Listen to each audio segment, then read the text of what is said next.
it just me? Or is it getting crazier out there? Okay, here we go with Horror... What? Oh, no. Yeah, Horror Express. Hey, guys. I like that new intro. Happy belated... Yeah, new intro Woo! there. New year, new intro. Yeah, new intro. Happy belated birthdays and salutations and Hanukkahs. Happy Festivus. And, New Year, whatever. How was your Christmas? Memorial Days and... Oh, what? How was your Christmas?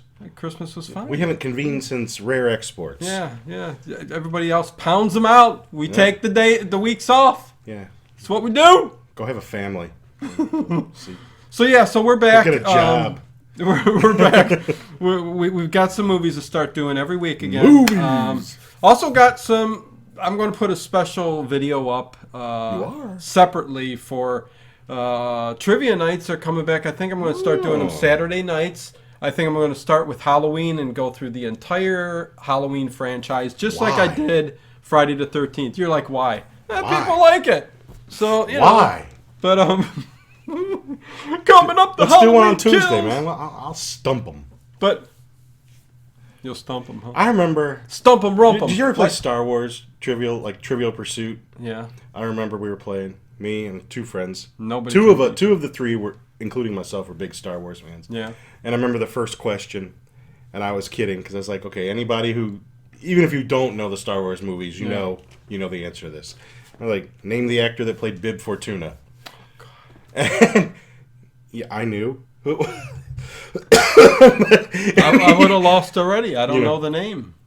Bib Fortuna. But anyways, we got... Here's a question. Who's Bib Fortuna? We're starting this off with a doozy. What a stupid name. Bib Fortuna. It sounds like a can of... Sounds like something you get at a Japanese can restaurant of seafood or Japanese cuisine. Dog food, Open up a can of Bib Fortuna for your dog. Yeah. He'll love you. Or your cat. More fish. Dogs are kind of beef, chicken. Mm-hmm. Are they? Yeah. I thought they were more like licking their own nuts. They do that too. Make dog food that tastes like dog's nuts. The movie we'll be discussing this week is Horror Express. Mm-hmm. Horror Express, 1972. Yeah. It stars Christopher Lee. Yeah. Peter Cushing. Yeah. And Telly Savalas makes an appearance at you, kid. A little bit later in the film. Yeah. And made a cool $22,000 doing that for that 5 minutes of work. Wow. And this movie, when we get into it, is a little trippy, to say the least here.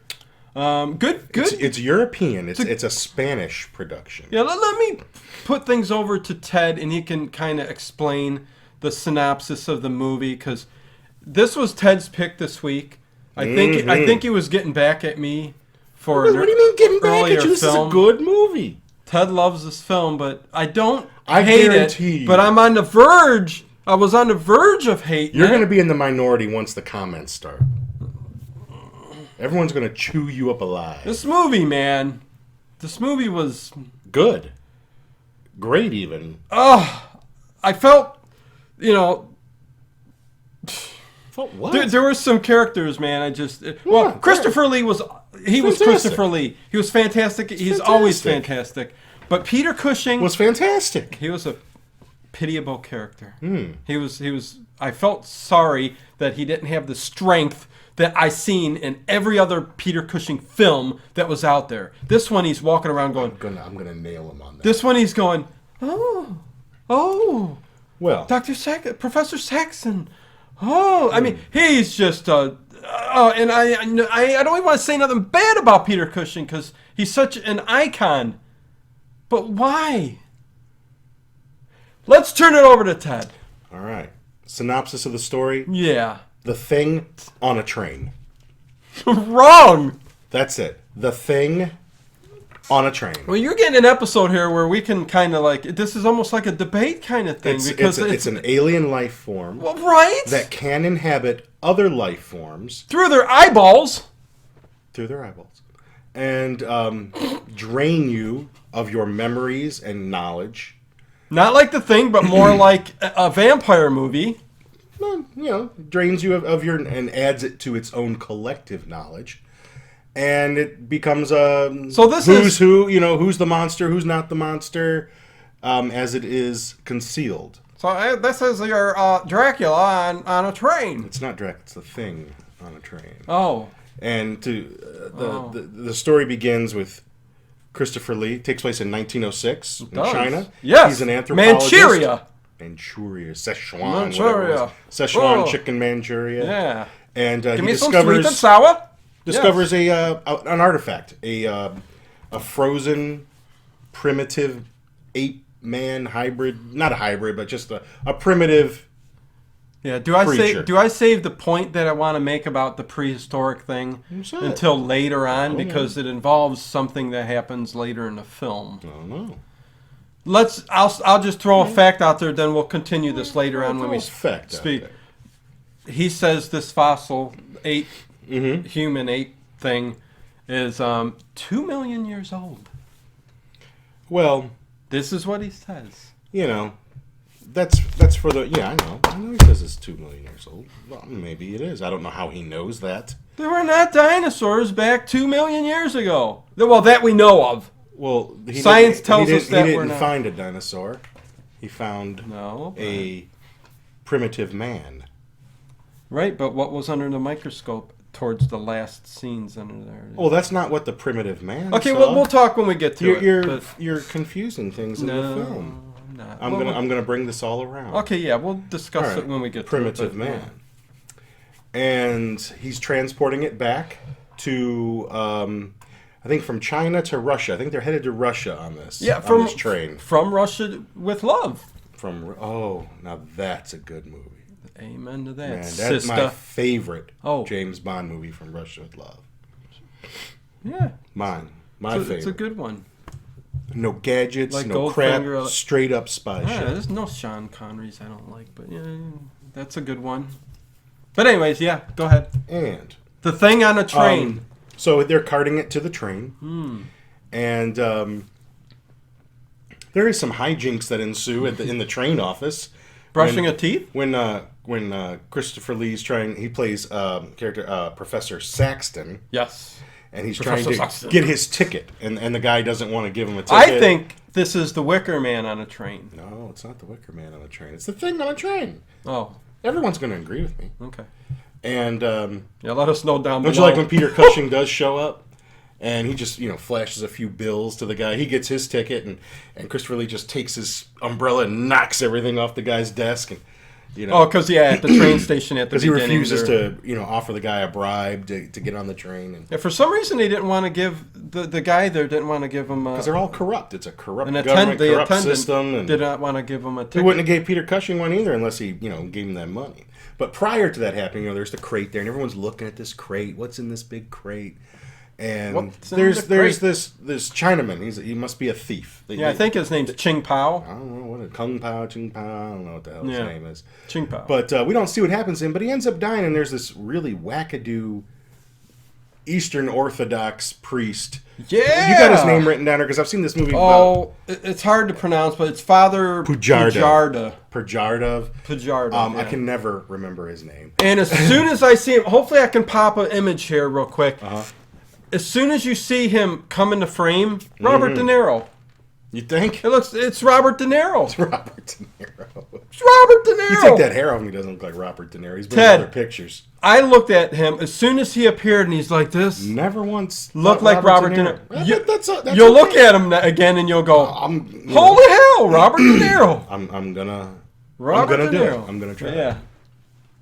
So he pops up. And this guy is, he says, he couldn't be a thief. He's blind. And what we're gonna find is that whenever this alien, because that's what it ultimately is an alien. Oh, you're giving it away already. Well, that's okay. That's okay. Because everybody out there, they've seen it already. I know, probably. Yeah. And lots of people have seen this movie. It's actually public domain, so you shouldn't have any problem putting clips in there. Oh yeah, no. I'll put some stuff. It's on YouTube for crying out loud. But it drains everything through your eyes, so your eyes become opaque like a blind man. And it drains your memories and knowledge, not just memories, but everything that's in your brain, and it makes the brain, which we'll find out when they do the autopsy. Yeah, when Dr. Wells, Peter Cushing's character, does the autopsy and cuts his brain open. He goes, I like the one lady. She goes, smooth as a baby's butt. And it is. That is good. Because there's no ripples or anything on the brain itself. Because right, no sucked ridges. everything out of it. No ridges. So I guess suck the ridges. Guess out. if you take the memories and knowledge away, you're left with smooth. So the memories and knowledges are the ridges in the brain. I wonder if a baby's brain is all. According to this movie. Well, you know. But no, that is true. Though. Oh, what? That is, the ridges in the brain. Well, it is your knowledge. Parts of the brain. There you go. And but you can core out pieces. Yeah, and still there's a little bit of intrigue fine. trying to find out, Intrigue? Yes, because there's a spy on the train. Oh. A beautiful woman who's a spy. International intrigue. Trying to evidently steal is a new invention. Yeah. And right. They're trying to steal the piece of it, the formula of it. There's the count is and it an countess invention? from Poland. I don't know. It's like a... the guy. I mean, it's the giant brick of steel. Yeah, that that's you can't not really scratch with a diamond. That's not going to help you much. It's the formula how to make it that would be valuable. There's the count and countess from Poland on there. There's, so and they're looking for this spy. The breast. She wouldn't be. Oh yes. I like the spy Natasha a little bit better though. That's just me. Yeah. That shade of like reddish brown hair. That's it just gets my attention. Gets my attention. Oh really? Like the flagpole. So straight up. Peter Cushing's very interested. His Dr. Wells character is very interested in seeing what's in there, and he even pays the it's not a guard, whoever runs like the luggage car. To drill a little hole in there, see what's in there. Whatever. Yeah, drill a hole in there. Yeah. Right. So the guy, he's undoing the screws and everything, and he ends up getting the surprise of his life because that sucker comes back alive and drains him out. I like how when they're back there though, you hear this big gigantic moan coming from the thing, and when questioned, he goes, "I wasn't coming from there." Well, it's like Christopher Lee's character is very robust. No, he's just very matter of fact and does not believe in any kind of superstition. Even when he has to deal with that priest. The priest says, where there is God, there is the cross. Where there is Satan, there's no cross. And he tries to take chalk and draw a cross on the crate, and it doesn't draw it on there. And he's just like a poppycock. And rubbish. That's what he always said. Rubbish. Yeah. Who tells him later on that he goes, somebody who shows him the chalk? It's like an engineer, another the engineer, passenger on the plane. Yeah, he goes train, not plane. He goes to Christopher. He goes, "This is real chalk." It didn't write him. Yeah, why? What's your explanation for that? And he throws out a couple things. And, he just won't believe it. So I think he even hears that noise too. Yeah. But he's telling him in his brain, this thing's 2 million years old at least. It's a fossil. It's frozen. Yeah. It didn't come from. And he checked them, and he opened it up, and he pulled out what looked like a chunk of glass. Chunk of ice. Because they did chisel it out of the rock. Because in the beginning of the film, it was embedded in ice, huh? Yeah, it was ice. Oh, we should talk about the train scene. Fantastic train scene going through what may be Manchuria. I mean, just it looks real, but it's a model train. No, it's a model train. I do like those scenes where the train's going through, and I love. And the movie was trains. The movie was all created and written. Did you know this, Ted? I told it to you 5 minutes before the show started. Come on, man. Come on. Give me something. Give me something, man. No. Yeah, Ted told me. I mean, they wrote the whole movie. The producer got a hold of the train. Yeah. And they thought, well, I don't want to waste having access to this train. Let's write a story. Yeah. And so they came up with a story. Very similar to The Thing, just takes place on a train. Or very similar to the movie Polar Express. Not so much, but, whatever. So what we're saying is the creature obviously wakes up, has thawed out enough. Just enough. To wake up, drains that guy out, and is able to get the crate open and escape. Yes. I think he picks the lock and gets out. Yeah. But in advance, and that attendant is back there too, and he's hearing him pull the thing out, and he gets, the thing gets. Yes. The thing is, makes your eyes bleed, your eyes turn white, and when the lights are off, the lights have to be off because the creature's eye is red. Yeah. You only see like one eye. But the creature actually doesn't look that bad. I think it looks kind of cool. Some weird Sasquatch looking. It looks similar to Video Dead, the zombie that was in the TV. I don't even remember. I mean, I know we did a commentary on that, but I don't remember. It looks similar movie. to that, which it looks similar to kind of a zombie-ish, a 70s zombie type creature. But, you know, there's a look. It's 1972. There's a look to zombies back in the day back then, and you know, this kind of has that look to it. But also, like, yeah, I mean, they get the hairy arms, a little bit hairy. Yeah. But very interesting character. So I like now that. This creature is on the loose. Yeah. And, well, I guess... Spooks on the loose. This is spooks on the loose on a train, kind of. I guess this is a good enough time to discuss your... breakdowns? Your feelings about Peter Cushing's portrayal of the character. And I know you'll explain a little bit. I think I can explain this to you. Yeah, no, Ted. I mean, I honestly, Peter Cushing's always been a very strong lead. Okay, I know Christopher Lee's in here, and he takes that spotlight as the strong lead. But Peter Cushing has always been that strong lead, and even when he's a secondary character, he's always had a strong presence. Here, he tames himself down like 25%. Can I say something? And just... I'm glad you noticed that. Yeah, no, okay. Because there is a reason behind it. I'm glad you noticed that. Okay. This movie was filmed towards the end of 1971, released in 72. I bet you something with maybe his health or something. And go ahead. Earlier that year, his wife died. And he mourned her for the rest of his life. They were very, very close. And you will notice if you look at his IMDb and you look at the films, starting in about 71, 72, all the way through Star Wars, movie after movie after movie after movie after movie after movie after movie.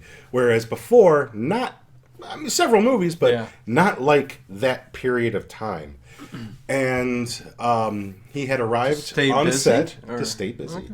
He had arrived on set, and he was going through a really tough period at this time. And he was about to tell the director, I know I showed up, but I can't do the film. I'm just, I'm not in any shape to do the film.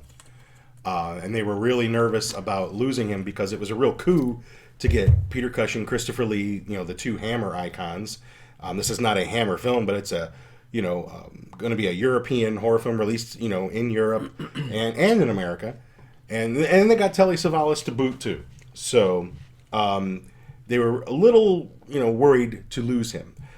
Christopher Lee stepped up and, just kind of appealed to Peter Cushing's professionalism and their past experiences working on films together, and got to convince him to, stay the course, do the film. And there are plenty of scenes where you can kind of tell that Christopher Lee's carrying him a little bit. And, without a doubt. And you noticed that. Yes. And so and actually, some of the, even DVD editions, I think there might even talk about this in maybe some of the supplements, but you're really seeing Peter Cushing probably at his lowest point after his wife died. Okay. He had done a couple films before that, and or I don't know if he had filmed them before and maybe they were just released then, but this was makes sense then. This was at his probably the hardest film for him to do, as far as being prepared and just being emotionally there to do it. Yeah. And I see something. A couple other things about him is like he would get night panics. He was actually afraid of the dark. What was that called? Nyctophobia, whatever. He as a grown man, he was just afraid of the dark. Wow. And Christopher Lee would even sleep in the same room with him, just so someone was there with him when he. Interesting. Because this would happen to him, and the only reason he didn't commit suicide, because his autobiography, it almost hints that he tried to kill himself. But his wife, left him this note and live your life, live your full life, and he would feel like that was a betrayal. Right. So he did. I mean, he lived till the 90s. I can't remember when he passed away, but it was in the 90s, I believe.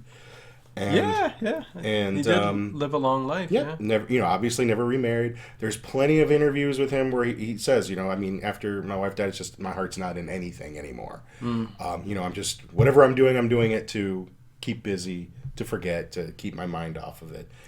And Damn. Yes. Well, So there you go. This is you're seeing a cool movie, but you're also seeing him at his lowest point and not his usual self in this movie.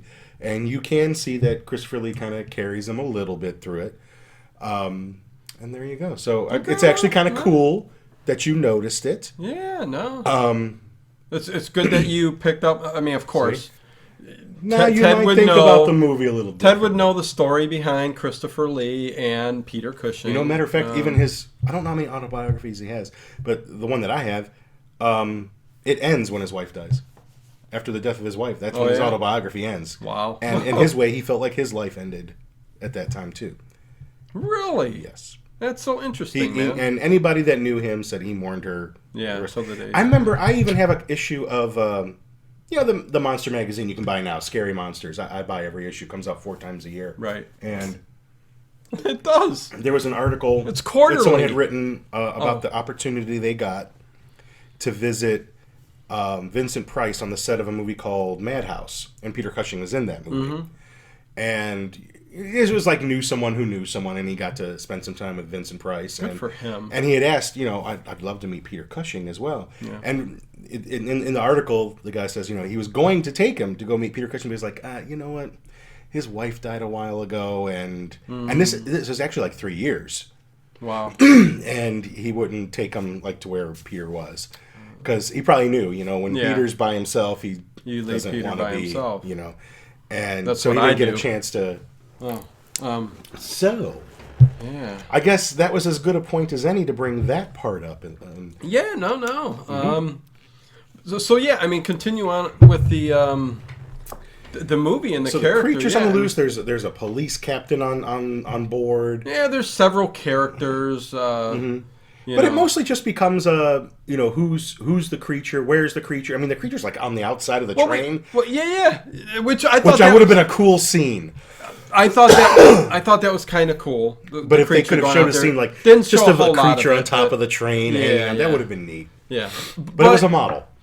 But I mean, we come to find out that it's the creature right away. Mm-hmm. But what ends up happening, the creature's killing another person, and the policeman. He's killed maybe 3? Few people, and who's in there with him? I think is it the priest? The priest is in there. Yeah, the priest and the creature in the baggage car, and the officer, the policeman, sees him. And they lock eyes. Yes, this is very important. All right, that drainage thing is starting. Yeah. And he's got enough wherewithal to pop 4 caps in his ass. Yeah, he starts shooting the guy, but while the transfer of memories and knowledge is going on. He kills the body of the creature.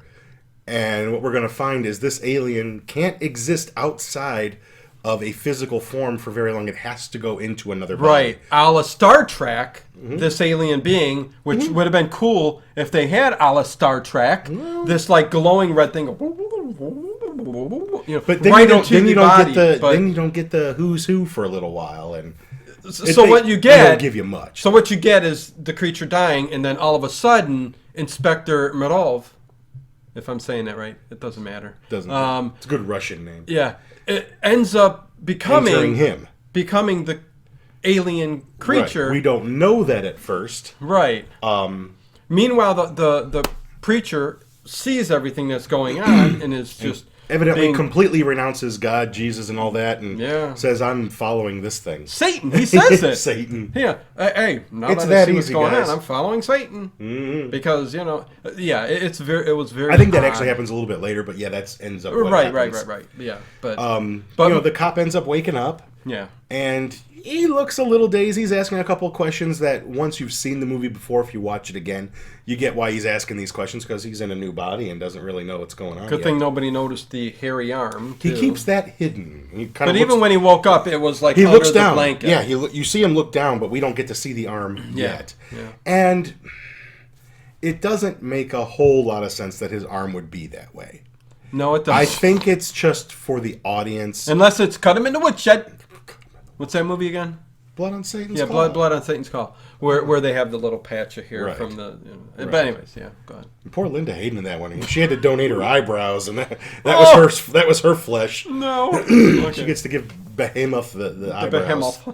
But I think that's more for the audience, just so that we know that's where it is. Right. I don't.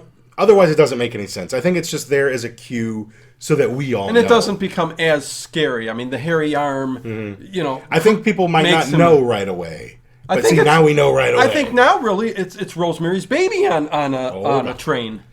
And so they've got the creature. Or Blood on Satan's Claw on a train. This is a potpourri. It is. It's a few things. It's horror movies on a train. Little horror, little sci-fi. Little body snatchers going on. Almost. I mean, Body Snatchers, even that story sort of reminds me of The Thing in a way. I mean, people, assimilating other people. And I mean, it's pretty much a remake of The Thing, if you really think about it, Well, that's what I said at the very beginning of this podcast. This was going to be Kurt Russell's first movie, too, right? Kurt Russell been in movies before this. Oh. He was in Disney movies. Oh, no, I thought I know. I'm just... By God. Go on. If it wasn't for John Carpenter putting him as Snake Plissken, he never would have broke out. Escape from this place. Oh, okay. Yeah.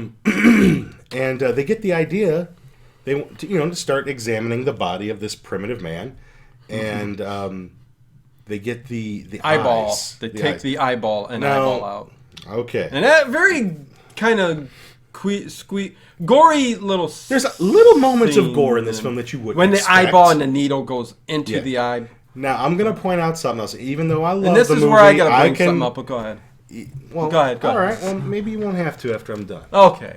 But I do have something negative to say. Oh. And that's if this primitive primate, whatever this prehistoric man. Yeah, whatever. They take fluid from its eyes, and they're examining the fluid. Well, because they know, something's up with the eyes. The things, they know how it was draining. They know that it was looking through the eyes and draining the thoughts and knowledge from the brain. They've already done autopsies on the victims and seen the brains. So they want to examine the eyes. And they don't know yet. They don't know yet that this was just an extraterrestrial inhabiting this body. Right. So these should just be normal eyes that when you examine the fluid should be normal eye fluid. Eye fluid shit. Yeah. All right. But when they look at it under a microscope, they see... Well, what's the first thing they see? I think the last person dying. The last thing that this creature saw, which was the police officer aiming the gun at him. They pull some fluid from a little deeper, and they start to see images of dinosaurs. Pull the fluid a little bit deeper. That's where I got a problem, but we'll get to it. Go on. I might be able to explain that for you. Okay. And they pull some fluid a little bit deeper, and then they see an image of the Earth from space. This is where they start to piece together that this must have been an extraterrestrial, and this is its. Meanwhile, they're all fine with the theory that, oh my God, the eyes are the place that's got the images, and taking out is like taking out film from an eyeball. It is a little. It was a little odd. See, now, there's a thing in the paranormal world, in real life, that people talk about.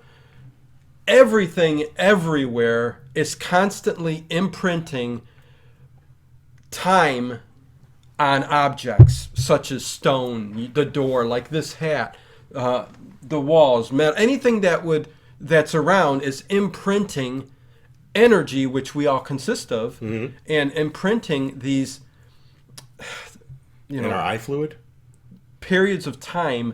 Well, no, this reminds me of that because people say that one day, this is science. They've all got theories out the wazoo that one day will be same as the crystal skulls and stuff like that. One day, and this is where they get the idea of crystals. Looking, so we see that one day we'll be able to extract time and memories visually from objects. This is what scientists say, and this is a thing. Look it up. It's totally a thing. Huh. And so it kind of, goes towards, the images being imprinted somehow on this eyeball and in the fluid in the eye. But still a very far-fetched, weird idea that they would come up with in 1972. I guess so. As far as the dinosaurs, well, that's where. I mean, okay. I don't. The Because extraterrestrial later says they said 2 million years right. ago. That The this extraterrestrial later says when they're encountering him and they're having a conversation with him that I was part of come from another galaxy. I came here millions of years ago and I was left here by accident. I survived by going from organism to organism. It sounds like because at first he said protozoa, then fish, then larger creatures. It sounds like they arrived here really before any kind of, land life ever started. No, so maybe I these are that. just images that are, why they're able to pull that fluid from this creature, I don't know. Maybe but the if creature... these are the memories of the extraterrestrial, then the extraterrestrial could have seen these things. Well, see, you know what? Us talking about it now makes a little bit more sense because the creature itself could have been 2 million years ago. But, like you just said, started from protozoa, moved on to a fish, to reptiles, to whatever, eventually making its way on this planet to this creature, which was 2 million years ago. So, scratch it. I guess that makes sense. That I still don't know how they can get that just from the eyeballs, but oh no, that part is out there. It's a little sci-fi fantasy kind of thing going on. But it helps there. when you've watched this more than once, because even that what we're just talking about now. Right. I picked it up on this most recent because I've seen this movie a few times and I do really like it, but I was just watching it a little bit more critically this time. Yeah. Because I actually watched it about 2 weeks ago. Oh. And so I'm watching it again. I just watched it for fun then. Yeah. And this one I'm watching the details, trying to make sure, what makes sense, what doesn't make sense, because not everything makes sense. Right. Hell, my favorite movie is King Kong. I mean, you're going to tell me that all makes sense? I mean... Right. But... Sacrilege! I know. I mean, let's just suppose that dinosaurs could be living on an island. That part of the movie was kind of the most interesting, and, kind of makes you go, whoa, what the hell? What is this all about? And, I know... that was interesting, I know Telly Savalas is in this film. We don't even really need to talk about him very much. He plays a Cossack, which back then, in Eastern Europe, Russia, and the steppe regions, the mountainous regions, there were these little... Cossacks, I remember from my history classes, because I used to be a history teacher. Tribes or whatever. Yeah, little tribes of militaristic, democratic... they just self-contained groups and whatever. Some mercenaries raiding whatever, and that's all he was. One of those kinds of guys. They get a little cable from the train that there's been some murders on the train and all that. There's been a murder. They keep thinking maybe war has broken out. They don't know what's going on. There's all this intrigue. There's a spy. Yeah. So they're going to get on there and see if there's any rebels or whatever on there. And so, some without a cause, but yeah. Ooh. But basically. I guess they just got him because his name was big then, because his part in this movie, was just kind of all stupid. And like I said, he got $22,000, which is pretty good money, I guess, for just an actor of his caliber. Yeah. And I read that he used the money to put a down payment on an apartment for his lady friend. So I even know what he did with the money. Yeah. Now, as far as like Christopher Lee and Peter, I don't know like what their salaries were at the time, but doesn't matter really. I mean, then we start to see the hand on the police officer, so we know it's him. Yeah. And there's a big scene in the train car where they, the doctor and professor, Christopher Lee, Peter Cushing, both bring everybody together because they want to start looking at their eyes. They get the idea to look in the eyes. Yeah, to see who it could be, because the killings continued. Remember that one engineer says, maybe you should rule out x-rays and things like that. It's like, yeah, okay, how? Yeah, great idea. I'll just pull my scanner out of my ass. Right, yeah. But yeah, and then he's the last one, the police officer. Right, yeah. Well, and while they're in the train car, the Christopher Lee, the professor, gets the idea to inch his way back and turn the light off. Because he comes up, with the idea. It was all of them were in the dark. Yes, and so he flicks it off. There's the glowing eyes. There's the red lights. And I must say, looked very, very cool. I mean, those not quite like the creatures where it was like a light up bulb or whatever. Yeah, but it almost was like full red eye red lenses. Almost looked like this it just looked very weird. Almost like the face was a mask or something. Yeah, like a prop mask or something like that. Yeah, I got that feeling too. And so immediately starts shooting, and blowing him away, and he goes into the cart, falls down, and in goes the preacher with him too. Yep. Because he wants to become master. Master. Yeah. The master. Which is, I don't know, the preacher. I don't remember what part it is, weird. but when they're still trying to figure out what to do, and I think there's a part where Peter Cushing comes in the room. He's got a rifle, and he's like, "Yeah, this might come in handy." And I don't know if it's the police officer who says, "How do we know it's not you guys?" And he just looks on. He's like, "We're British." yeah, that's what he says. We're British. Yeah. Like he's completely indignant. Like, yeah, we're British. Yeah, I remember when he said that. Yeah, that was kind of. I did like that. But yeah, I mean, so the preacher ends up becoming the right creature. He's the next one now. It is, and this is where he tells them. The story, I was an extraterrestrial from another galaxy, came here and left here. And, Christopher Lee's got the bead on him, and he tries to tempt him, with... Everybody back in the cargo train! Everyone else is backing off into the cargo train. All of, Telly Savalas' guys have been killed. Yeah. I mean, they drain them all. Which was a kind of cool later when... Not much later, because this is towards the end of the movie. But, he all of a sudden starts doing something weird, and he starts activating and rising from the dead all of these people who were killed. Right, he can control them, I guess. Control them, yeah. Turns them all into, zombies. Not flesh eating zombies, but zombies. Yeah. And he was trying to tempt Christopher Lee with, I can cure your diseases, I can give you technology, And he even had asked some questions... Before now, let's see. This is when he was still in the police officer's body. Yeah. About he asked about that steel. How hot can it get? Oh yeah. 10, 12,000 degrees, and he's like, well, where would you find heat like that? And he asks the not on Earth, but in space. The engineer about is it possible to defy gravity, to break through the Earth's gravity? It's like he's trying to figure out how to put together a craft to get out of here. Oh yeah. He doesn't want to stay here. Yeah. So those parts were kind of interesting, and that's what happens in The Thing. At least the John Carpenter one, it's trying to build a craft to go blast off. He mentions to Peter Cushing's character also about has man reached off the planet, and he tells him.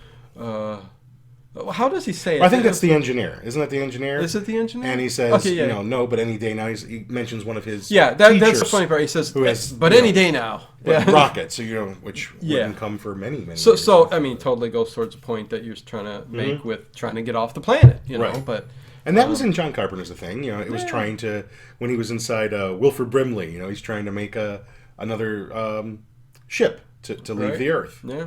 And so that was a little similarity in there too. Yep. They get everybody in the baggage car.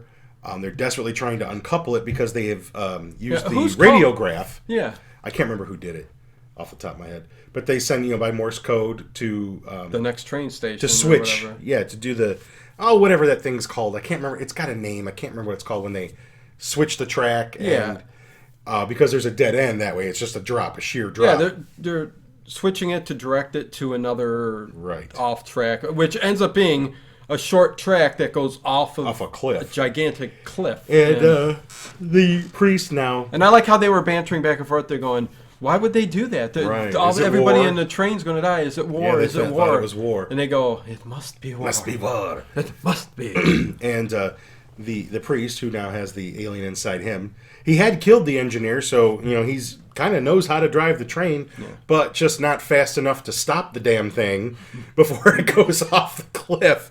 And it is really a cool scene. That train goes off, they uncouple that baggage car at the last moment, and the train goes flying off, explodes, and that baggage car just inches, there. Just like in any real good movie, man, it just stops right there, or any bad movie. Look down there, and it's all blown up, and I guess we presume that this organism, was destroyed. So, a little bit. That's pretty much the end. A little bit. I bet you it found a creature or something to go into. Mm-hmm. Because there were plans to have an Horror Express too. Electric Boogaloo. I mean, there could have been a bug or something. What did they say? I think it was supposed to be like early 80s they came up with the concept, and it was supposed to take place in New York City. It'll probably be a remake. They'll remake this one or something. And they were supposed to be on like the rapids down, the transit, down in underneath the ground, and the subway system in New York. Boy. And that can't be bad. No, they could put a CGI. I think it was Peter going to be. Cushing I in think there. it was going to be one of Kevin Costner's first roles that We'll they go figure that out. said. Kevin Costner. Yeah, and they were going to kill him and. Well, for reals. Anyways, yeah. So I mean, yeah. So that is it. It didn't really. It didn't do much. I enjoyed talking about it a lot more than watching it. In Spain, which is the country where it was made in Madrid, I think, or whatever. Yeah, Madrid. Didn't do well there. No. Did well in other territories, but it's one of those movies that got picked up for all It's a cult classic. all the late night horror shows. Yeah. Because it fell into public domain, and it was on all the Son of Ghoul and I think Elvira showed it. Anywhere you had a horror host. This was usually one of the movies that they would play, and it would just be on late night TV, or something like that. The late show. It was just one of those cheap movies that local channels could throw on at night because it didn't cost anything. Right. So you could have seen it on TV. Shillings. It was always one of the cheap dollar tapes at like D&K or whatever, like you could buy in the great EP mode, the District of Columbia. But it has since been lovingly restored, and it looks beautiful on Blu-ray. Arrow put out a nice version of it. I have it. I love it. One of my favorites. I don't know. When those two guys get together, Cushing and Lee. Yeah. I just love them. And what's different about this one? Usually they're against each other. Yeah. And this is one where they work together. Yeah. And there's a few movies like that, but not many with those. You had an emotional connection. I have an emotional connection. Even if I had issues with Peter Cushing's, which I understand now. Yeah. You just you're like daddy, cradling the baby. Listen. It doesn't matter what they do. Peter Cushing doesn't phone it in, and right. This was as close as he ever got to phoning it. Right. So no matter what he does, there's a deep spot in your heart for him, and you don't want nothing said bad about him. And I understand. No one's going to say anything bad about him. Yeah, I appreciate that. Not in my presence. Yeah, so, I apologize for being such a Debbie Apologize Downer. to them. Tell them you're sorry. I'm sorry. I'll let you apologize to them. So, next week we'll have a fun one. This was a fun one. No, this was a great conversation for the horror. That's right. I know there's some people out there that love it. Yes, so. Let us know in the comments below. That's right. Or don't. Whatever. Right? Doesn't matter. Adds up to 0 in my life. So no, yeah, I mean, yeah, great conversation, interesting movie. If anything, it was an interesting movie. It had a little bit of sci-fi, horror, fantasy, drama. It had it all, man. So we probably should have watched it together, and then it would always be but we never better watching it together. I mean, we could go back and forth and go, so that means... I didn't mention it, but when Natasha comes in there, the spy, and she tells him, I can make it worth your while. Yeah! Like, sandwich. I remember that, yeah. There were some zingers here and there. And I think Christopher... No deleted scene. And Christopher Lee, I think, looked at her when she said, went... Oh, yeah. Did you catch that? I mean, I think she... Yeah, oh my God. He's a gentleman. He's like, later in the trailer. Yes. Oh. She was foxy, though. She was foxy. So, yeah, there you go, you guys. Yeah, so until next time, man, we're just going to we're going to leave you on a high note. That's right. Catch you next time.